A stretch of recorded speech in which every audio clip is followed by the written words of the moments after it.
दोस्तों, आपका फिर से स्वागत है। आज हम इस वीडियो के माध्यम से कलियुग में सच्ची भक्ति कैसे की जा सकती है उसके बारे में जानेंगे। दोस्तों, अगर आप इसके बारे में जानना चाहते हैं तो आपसे अनुरोध है कि वीडियो को अंत तक देखें ताकि आपको पूरी जानकारी मिल सके, और आप सभी से निवेदन है कि और भी वीडियो देखने के लिए चैनल को सब्सक्राइब करें। तो दोस्तों, चलिए जानते हैं कलियुग में सच्ची भक्ति कैसे की जा सकती है। कलियुग को सबसे कठिन युग माना जाता है, जहां मनुष्य पर अज्ञानता, भौतिकवाद और पापों का प्रभाव अधिक होता है। लेकिन क्या इस युग में भी सच्ची भक्ति संभव है, और अगर हाँ, तो किस प्रकार हम इसे प्राप्त कर सकते हैं। आज हम विस्तार से जानेंगे कि किस प्रकार से हम कलियुग में ईश्वर की आराधना कर सकते हैं और किस प्रकार सच्ची भक्ति से जीवन में ईश्वर का साक्षात्कार संभव है। कलियुग और उसका विशेष संदर्भ। हिंदू धर्म के अनुसार संसार 4 युगों में विभाजित है: सत्ययुग, त्रेता युग, द्वापर युग और कलियुग। कलियुग वर्तमान युग है, जिसमें अधर्म, असत्य और पाप की प्रवृत्ति अधिक होती है। इसमें ईश्वर की भक्ति करना कठिन माना जाता है, क्योंकि मनुष्य का मन भटकता रहता है और भौतिक सुखों की ओर अधिक आकर्षित होता है। लेकिन ये भी कहा गया है कि कलियुग में ईश्वर को पाने का सबसे सरल मार्ग भक्ति है। अन्य युगों में तपस्या, यज्ञ और दान का महत्व था, परंतु कलियुग में केवल सच्ची भक्ति से ईश्वर का साक्षात्कार हो सकता है। शास्त्रों में कहा गया है कि कलियुग में सत्संग, नाम स्मरण और प्रेम भक्ति द्वारा ईश्वर की प्राप्ति की जा सकती है। भक्ति योग ही वह मार्ग है जो मनुष्य को ईश्वर से जोड़ सकता है। सच्ची भक्ति का अर्थ। सच्ची भक्ति का अर्थ है बिना किसी स्वार्थ और लाभ की इच्छा के पूरी श्रद्धा और समर्पण के साथ ईश्वर की आराधना करना। यह मात्र कर्मकांड या बाहरी पूजा से अलग है। इसमें मन, वचन और कर्म से ईश्वर का स्मरण होता है। मन के संयम और विश्वास का महत्व।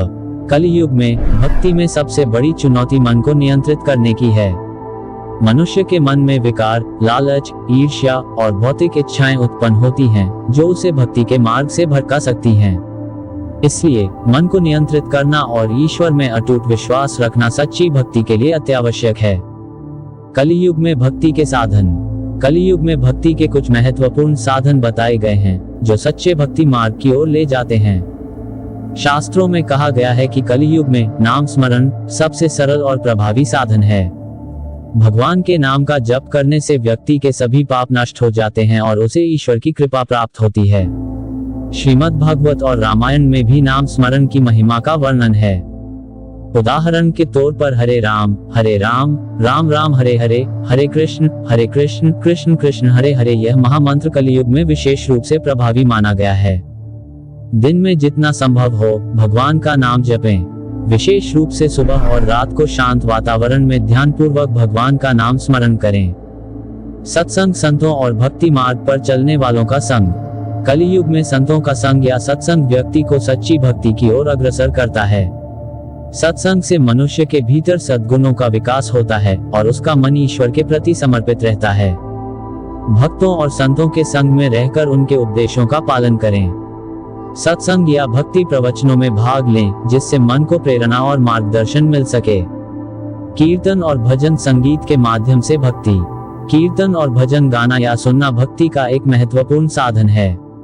संगीत से मनुष्य के मन में सकारात्मक ऊर्जा का संचार होता है और वह ईश्वर के प्रति प्रेम से भर जाता है।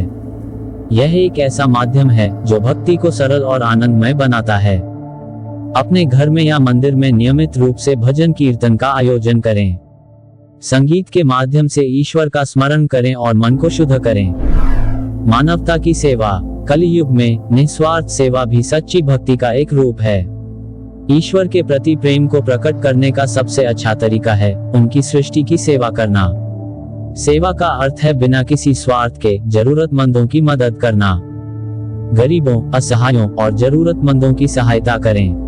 किसी भूखे को खाना खिलाना, बीमारों की सेवा करना और बिना स्वार्थ के दूसरों की मदद करना सेवा का सबसे बड़ा रूप है। ध्यान और साधना। ध्यान भक्ति का एक महत्वपूर्ण रूप है, जिससे व्यक्ति अपने मन को शुद्ध कर सकता है। ध्यान के माध्यम से हम ईश्वर के साथ जुड़ाव महसूस कर सकते हैं और अपने भीतर की शांति को पा सकते हैं। प्रतिदिन कुछ समय ध्यान में बिताएं। ईश्वर के रूप का ध्यान करें, उनकी लीला का स्मरण करें और अपने मन को शांत करके भक्ति में डूब जाएं। सच्ची भक्ति के प्रमुख लाभ। कलयुग में सच्ची भक्ति करने से हमें कई आध्यात्मिक और भौतिक लाभ प्राप्त होते हैं। सच्ची भक्ति से मनुष्य के मन से अशांति, तनाव और भय समाप्त हो जाते हैं और उसे आंतरिक शांति प्राप्त होती है। ईश्वर की भक्ति से हमारे पिछले जन्मों के और वर्तमान जीवन के सभी पाप समाप्त हो जाते हैं और आत्मा शुद्ध हो जाती है। भक्ति करने से मनुष्य की आत्मा उन्नत होती है और वह ईश्वर के निकट पहुंचता है। उसे मोक्ष का मार्ग प्राप्त होता है। सच्ची भक्ति से जीवन में भौतिक सुख और समृद्धि भी प्राप्त होती है। ईश्वर भक्त को किसी भी प्रकार की कमी नहीं होने देते हैं। भक्ति से व्यक्ति के जीवन में सकारात्मकता, प्रेम और दया का संचार होता है। वह दूसरों के प्रति करुणा और प्रेम से भरा होता है। कलयुग में भक्ति करना सरल नहीं है। अनेक बाहरी और आंतरिक बाधाएं हमें सही भक्ति करने से रोकती हैं। मन का भटकाव कलयुग में सबसे बड़ी चुनौती है। मन का भटकना। इसका उपाय है नियमित रूप से ध्यान और नाम स्मरण करना। भौतिक सुखों का आकर्षण, भौतिक चीजों का मोह हमें भक्ति से दूर करता है। इसके लिए संयम और सादगी का पालन आवश्यक है। धैर्य की कमी, कई बार भक्त जल्द परिणाम चाहता है। भक्ति में धैर्य और दृढ़ता का होना बहुत जरूरी है। कलयुग में भक्ति के मार्ग पर चलना कठिन जरूर है, लेकिन असंभव नहीं। भगवान ने स्वयं कहा है कि सच्ची भक्ति से वह अपने भक्त के पास आने के लिए बाध्य हो जाते हैं। यदि हम ईश्वर के प्रति सच्ची श्रद्धा और प्रेम से भक्ति करते हैं तो वह हमें कभी निराश नहीं करेंगे। भक्ति का मार्ग सबसे सरल और प्रभावी है, जो हमें ईश्वर के करीब लाता है और हमारे जीवन में शांति, समृद्धि और मोक्ष का मार्ग प्रशस्त करता है।